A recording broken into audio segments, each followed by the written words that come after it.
Hello and welcome back to the channel today. My name is Andy and today we are going to look back over what was quite an eventful Monaco Grand Prix for a track that normally doesn't produce the greatest amount of action and thrills.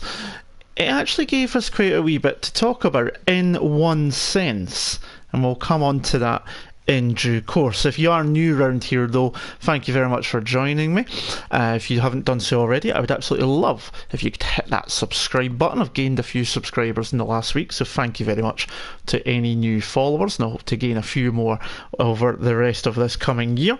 If you do enjoy this video as well, do hit the like button also, and comment either live now or indeed afterwards what your thoughts were of the eventful Monaco Grand Prix that we saw. But we start off the weekend, and obviously you would have, everybody's seen the news. If you would have seen my own tribute on the channel the other day. Obviously it was the sad passing of three-time world champion Niki Lauda, 25 race victories, champion in 75, 77 and 1984, driving for Ferrari and McLaren when he won his championships, also drove for BRM and the March team as well. Consultant to Ferrari in the 90s, he was also team principal at Jaguar. Known over the recent years though for his role as a non-executive chairman at Mercedes, and one of the pioneers along with Toto Wolff of this dominant era that was seen from Mercedes in the turbo hybrid era. He passed away peacefully in his sleep at the age of 70. He'd had quite a few health issues of recent, and he will be sorely missed by the F1 paddock and indeed by the community as a whole as well. And that was a sad start to the weekend. Many drivers put their own tributes, and Mercedes, you can see in the pictures there with the red halo saying "We miss you, Niki." Hamilton and Vettel wore Lauda helmets during the race also. They all wore the red hats beforehand, and plenty of lovely touching tributes over the weekend for what was a great man who was completely straight to the point and always had a great quote when needed. He was always great for hearing the absolute honest truth that was needing to be heard, and he will be sadly missed. And of course, thoughts and prayers of course go to the Lauda family, friends and colleagues who worked with him as well over the years. We move on to the actual action on the track. Obviously being Monaco, practice 1 and 2 were held on the Thursday rather than the Friday. Tyre choices available were the softest compounds available, the three softest, the C3, the C4 and the C5. And FP1 seen Hamilton just ahead of Verstappen by about 6/100ths. Bottas was only another 1/100th behind in third position. Fun parts during the practice session, not so fun for Carlos Sainz. He actually missed the session entirely due to an electronics issue. But a bit was quite fun was the two Haas drivers had to get black flagged during the session. They hadn't done anything wrong. It was nothing to do with the fact that their logo for the Rich Energy was an infringement on copyright for white bikes. No, they couldn't contact the drivers by radio due to a glitch. So the team actually asked the FIA to black flag them to get them to come back to pit lane. So that was quite an amusing part. Gunter Steiner probably saying we look like a bunch of absolute effing wankers one more time, just like the Netflix series. FP2 was still Hamilton in P1. This time it was from Bottas, 4/100ths of a second. Verstappen didn't get much running during the session. He had a radiator leak which came from some debris that he picked up out on track, so that was not very good for him.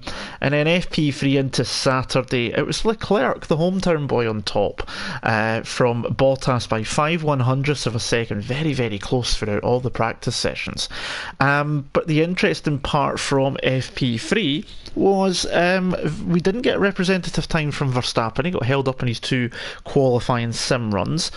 Vettel crashed at turn 1, which brought out an on-track virtual safety car, something that Charles Leclerc got investigated for, and turned out nothing actually happened, but he was possibly exceeding the delta.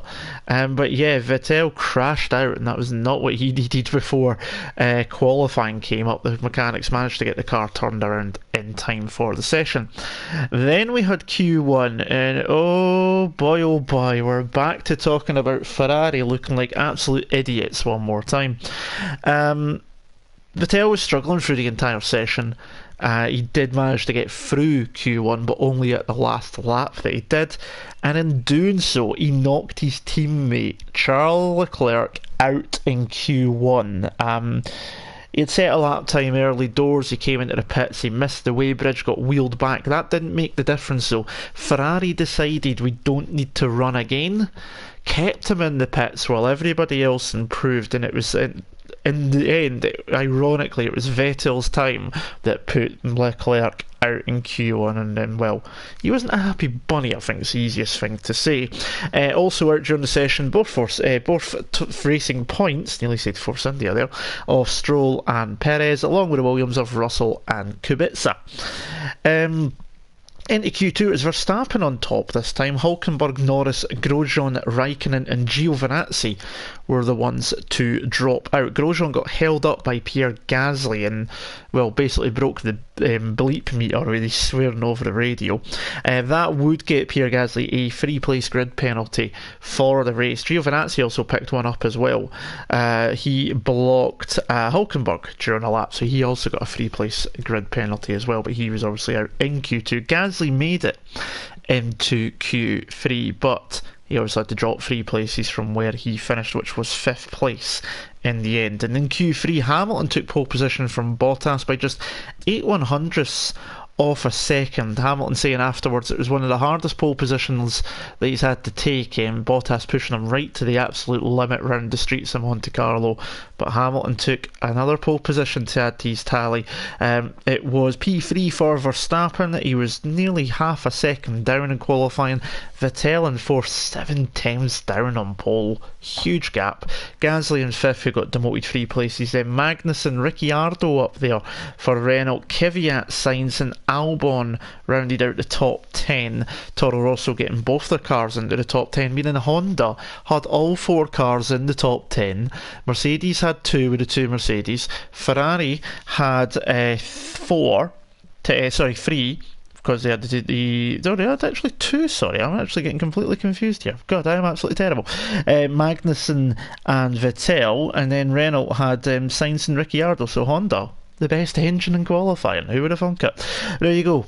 There was also talk that there was a threat of rain being at 90%. It hummed and had and oohed and ahhed the whole way through. It never happened, so we're just going to ignore that. And into turn 1, Hamilton held the lead into turn 1. It looked like Verstappen might get up the inside of Bottas, but the Finn just swung round the outside, kept P2. Ricciardo jumped Magnussen up to P5.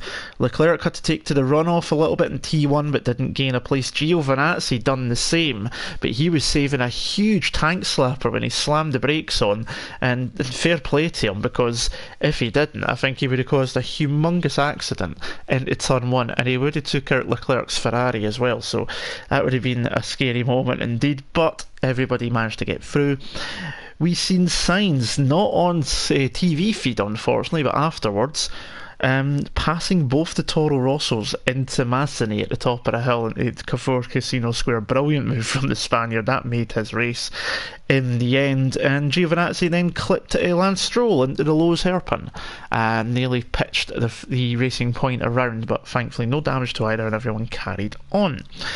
Second lap round, we've seen Leclerc starting to make moves. He passed Norris into the hairpin on lap 2, and then he tried to make a pass into Raskas on lap 6, which was on Romain Grosjean at that point, but he couldn't get it done. By this stage, 6 laps in, Ricciardo, who was in 5th place, was already a pit stop down on the leader.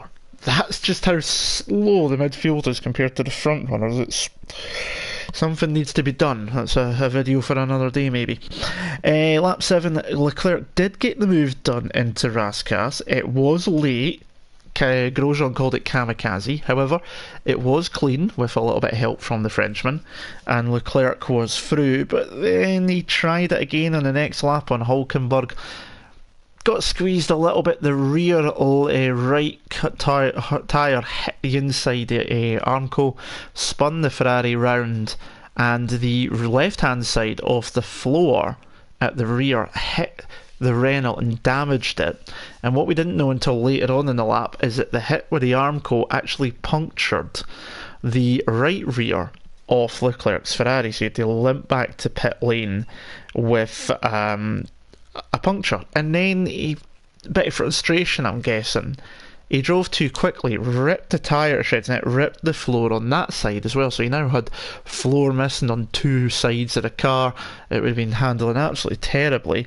All the debris meant that a safety car was deployed, and we've seen quite a lot of drivers come into pit lane. The two Mercedes came in, they double stacked. Bottas managed to back up the likes of Verstappen and Vettel without impeding the safety car delta too much either, so that they could double stack. But then it happened.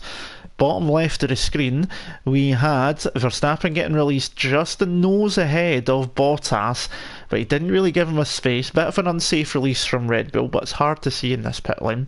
Contact was made, and there was, it ended up that actually the Mercedes front left started losing tyre pressure, and they brought him in the next lap. Bottas put the medium tyres on him, because you can see there he's on the yellows, yellow mediums there.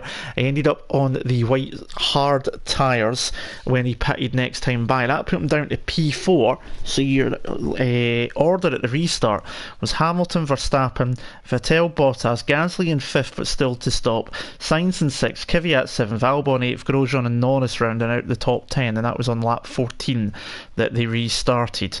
Leclerc was now down to dead last by this point. A couple of laps in, we thought we were going to get another safety car. We've seen 3-4 cars stuck at Rascasse. It looked reminiscent of the Formula 2 race. Giovinazzi pits Kubica into a spin. Kubica managed to get the car reversed back a bit and then going again.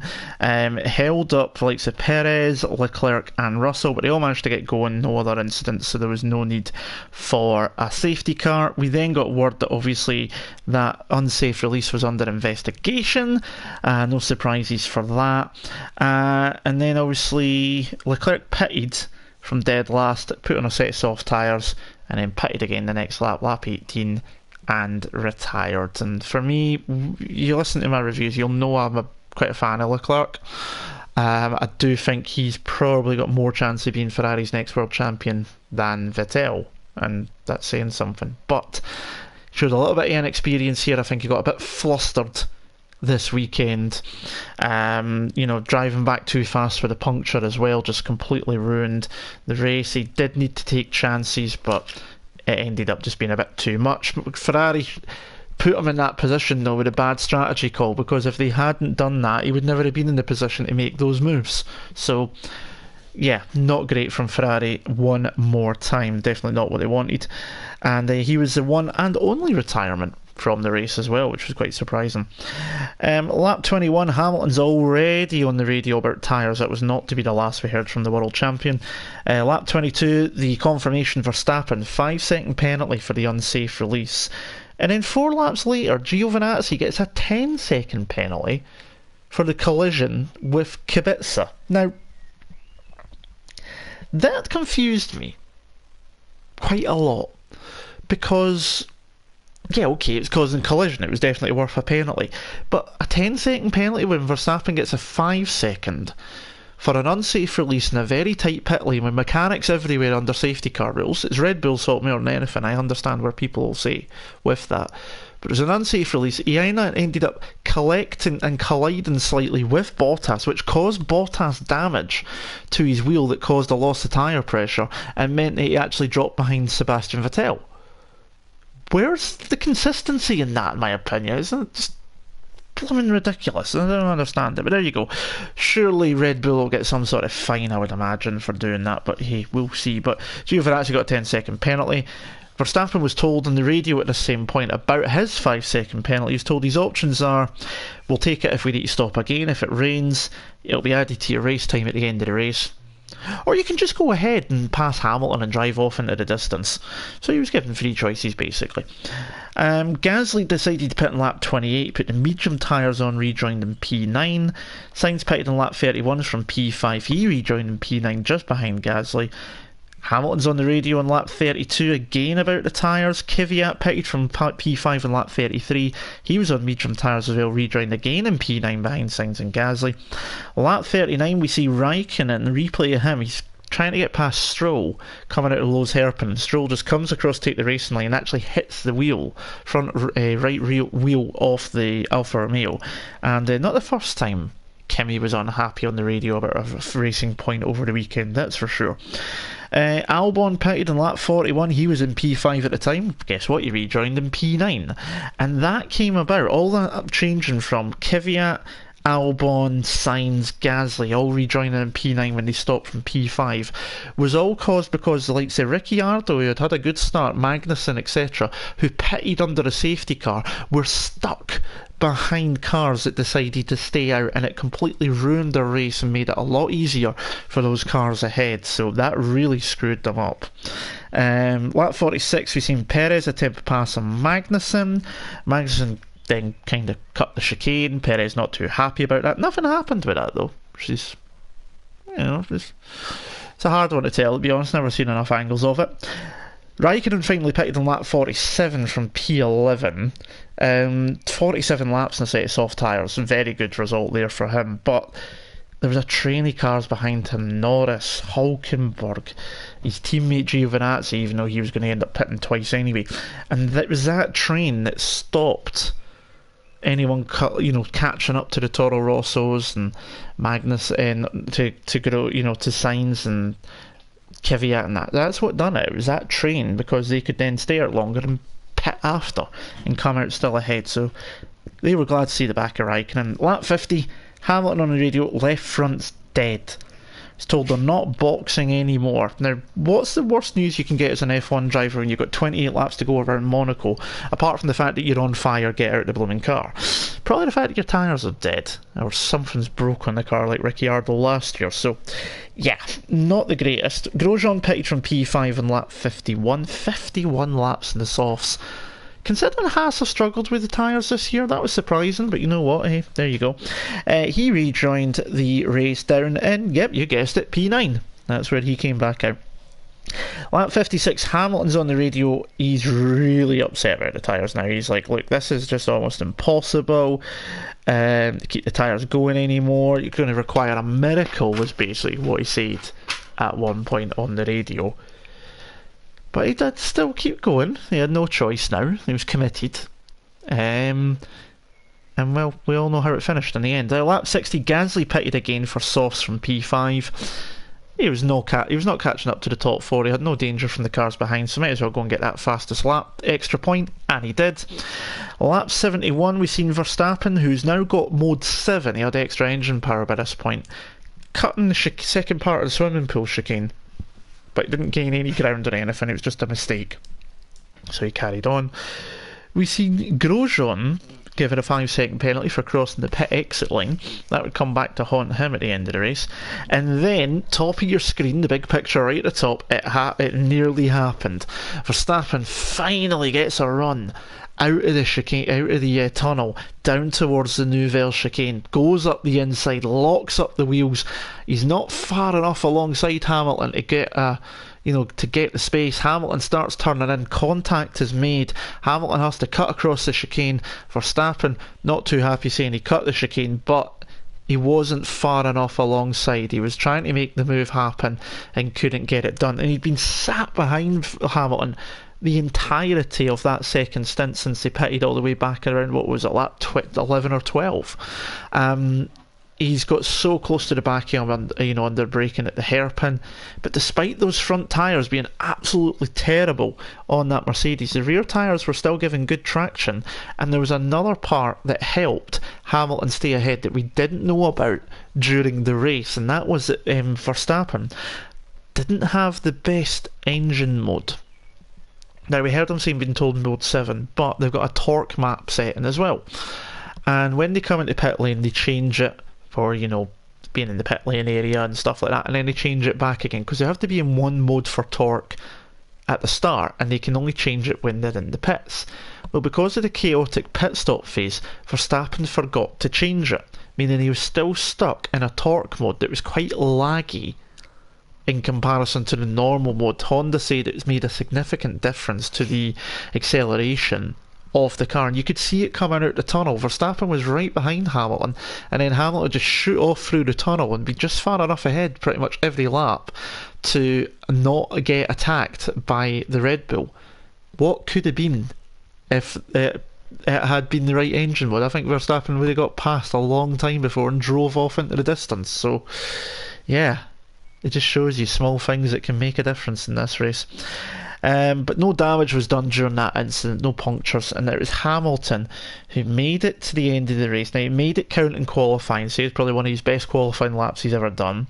Held the lead into turn 1. The team put him onto the medium tyres when Verstappen and Vettel went onto hards. That didn't look too good. 67 laps he done on the medium tyres that Pirelli said should only be able to do 50. And remember, he was complaining of tyre wear after 20 plus laps. So that was a champion's drive, and I'm going to have a mini rant here again. 2 race reviews in a row when I'm ranting. Can't believe it, but there you go. The amount of haters on Twitter when it comes to Hamilton is just, it boggles the mind. Now, I am not a Hamilton fan. I appreciate his skill as a driver. I appreciate and respect what he's done as a racer, as a 5-time champion, as the person with the most pole positions in history, and the person who will end up with the most race victories in the next couple of years. It's a fact. He is a brilliant driver. The amount of people who give him absolute dog's abuse and want him to basically fall off the end of the world nearly is ridiculous. Appreciate the skill that he's got. Now, before anyone throws back, yes, he's got the best car, so did all the greats to some extent. Senna was in the best car for most of the time when he won his 3 championships. 91 car was maybe just on the way out. 1990 was the best car. 88 was the best car. Prost was in a similar position when he won his championships as well, especially the likes of 93 with that Williams FW15. Mansell FW14B, the most technologically advanced car ever seen. Damon Hill, okay, he had a championship battle with his teammate Villeneuve, but the Williams was by far and ahead the best car that year. Schumacher either, he was in the best car as well. Although Alonso had to fight for his, you could say he had the best car at that time. Ferrari was on the wane by that point. Vettel's championships, apart from maybe one, he had the best car. So when you look back, of course you've got to have the best car to win, especially nowadays. So you've got to be in the right place at the right time, and you need to have the skill to be able to take that car to the end. Because if it was just the car, then why hasn't Valtteri Bottas, or even, why hasn't Bottas been able to challenge over the last 2 years properly like he's started this season? Where has that pace been? That is the difference a driver makes. So back off, man. Jesus. And I know last time I moaned about boring races, and it can be a bit boring, but the tension in this race, even though there was not much overtaken, will Hamilton survive? Will his tyres completely disappear? Could he puncture them? Will Verstappen stick it up the inside? The tension in the race was palpable. You were just waiting for something to happen. You could easily just cut the tension at any point. It was brilliant stuff in that sense. It might not be the most exciting to actually physically see with action and overtaking, but the actual behind the scenes was brilliant. It was a great race, and seeing drivers on the limit around Monaco is a sight to behold, especially in qualifying mode. So calm the fuck down. It's the easiest thing I can say. Bloody hell. Anyway, you want to moan at me? Comments below. There you go. So it was Hamilton took the victory, as I was saying then. Champions drive from him, and that keeps him at the top of the championship. Vettel took second place because of Verstappen's 5-second penalty. And a scrappy weekend for Ferrari again, and Vettel. Yet, P2 is his best result of the season. God almighty. Just shows you how bad it's been for Ferrari. Crash in FP3, nearly went out in Q1. And despite not being able to keep up with Hamilton and Verstappen, he didn't look like he had anything to beat them. He was just there, was basically all it was. Ferrari, something is missing from this car. I don't know what it is. It's puzzling. Bottas was P3 again because of Verstappen's penalty. Incident in pit lane with Verstappen probably cost Mercedes getting a 1-2 again, to be honest, Because if that never happened, Bottas comes out in second, and it probably goes in order to the end of the race, especially with Verstappen's engine mode if he didn't change it. So, yeah, you won't be too chuffed. They had to pit again due to a slow puncture, basically. They were losing tyre pressure because of the incident. P3 does mean a 6th podium in a row for 6 races this year, so that's at least something for him, but he would have been looking for better here for sure. Verstappen in P4 look to have the measure of Hamilton. That engine mode will have cost him time and will have cost him traction, so I think he could have won here. But it's another points finish, it's another good result, it's another good race, and in previous years in that position, Max would have chucked it up the inside and probably crashed out. A bit more controlled, he's showing a lot more maturity. That championship is coming. Red Bull just need to give him the car that'll be close enough to Mercedes to be able to do it. And when that happens, we're in for some good fights.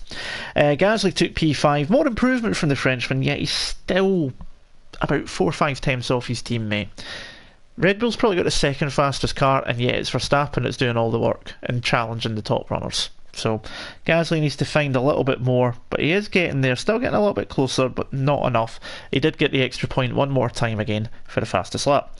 Carlos Sainz was best of the rest. He got that great start, as I mentioned, passing both the Toro Rossos and the Massini around the outside in lap 1.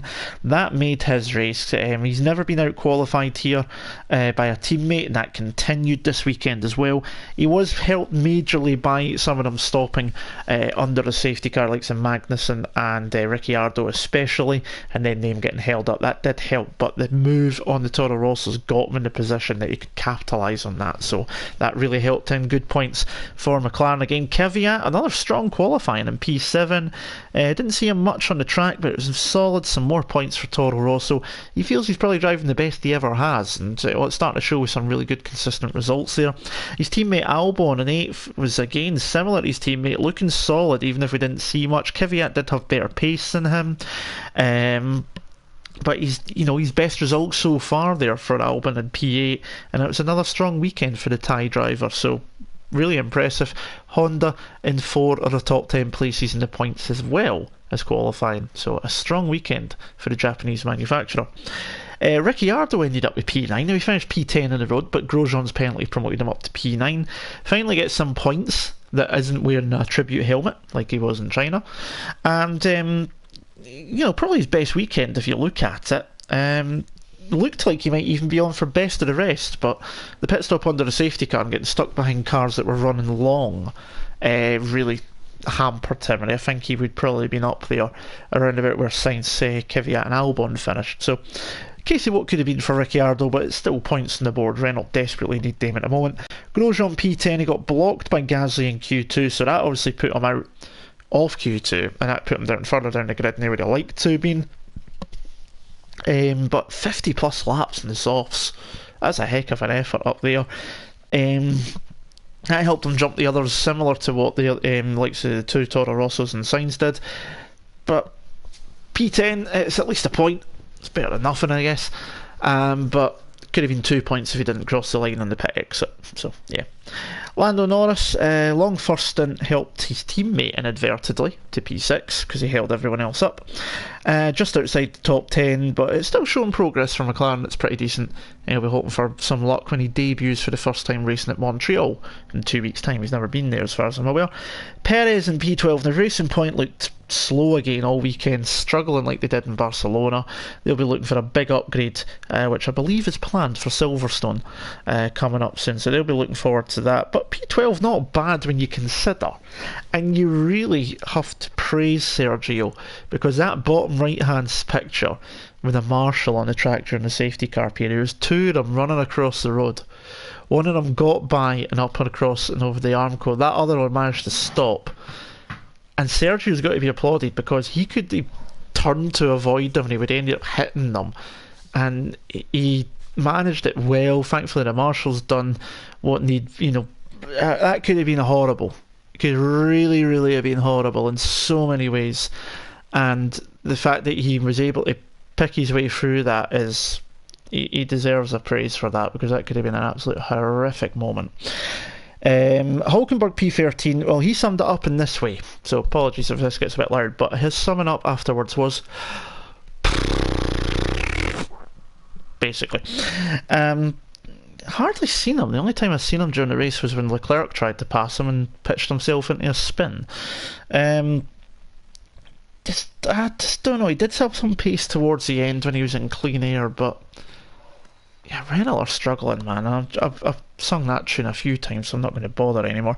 Magnussen, he lost ground in the safety car, having been up there best of the rest in qualifying at P5.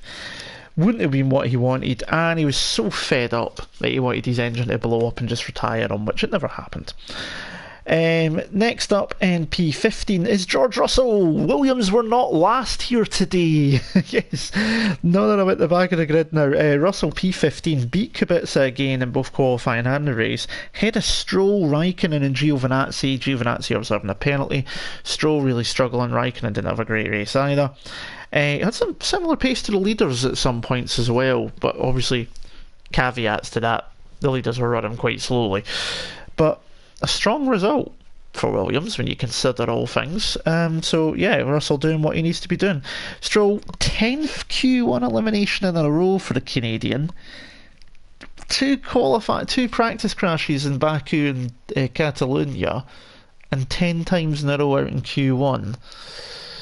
That's not a good record. Not by a long shot. Similar to his teammates, struggling with the pace, and yeah, just... He also got a 5-second penalty for going off and gaining an advantage at one point as well. Didn't see that one on the screen, unfortunately. But yeah, horrible race for Racing Point. They'll be hoping for better next time. Raikkonen's 300th Grand Prix, not one to look back on. Didn't have any pace. One to quickly move on from. Pretty angry on the radio multiple times. I think it was with Stroll predominantly as well. Practice one was, I'm stuck with that blooming Force India or whatever the fuck it's called. So he wasn't too chuffed at all. We'll be glad to see the back of this race. Kubica finished in P18, out qualified and out raced again by Russell. Incident with Giovinazzi cost him some time. Could that have made a difference? Probably not. However, he wasn't last, because last finisher was Giovinazzi in P19. Oh god, starting P18 after his penalty for blocking in qualifying didn't help.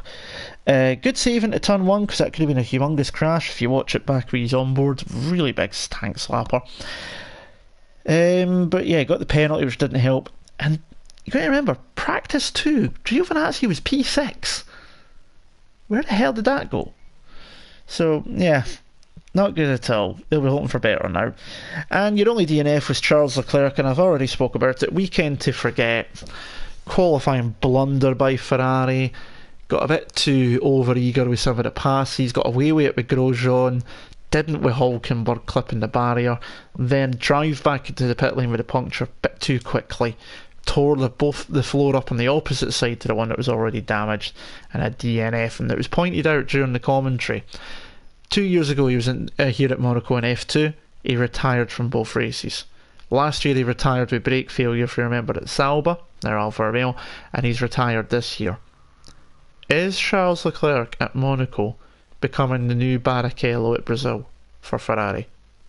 I hope not, but it's not a great record, and we all know how bad Rubens was when it came to Brazil, so yeah, hopefully that will change moving forward. Championship standings, Hamilton on top, 137, Bottas is on the 120, so 17 point gap, nearly a second place ahead now is Hamilton with 2 wins in a row. Vettel on 82, Verstappen on 78, so Vettel moves ahead of Verstappen now in the championship. Leclerc on 57, Gasly 32, Sainz best of the rest on 18th, Magnussen on 14th, and Perez and Raikkonen tied on 13. Mercedes, big gap up front. Mercedes on 257, Ferrari on 139, Red Bull on 110 are not too far behind now that Gasly's starting to pick up P5, P6 most races. They're starting to close in a little bit.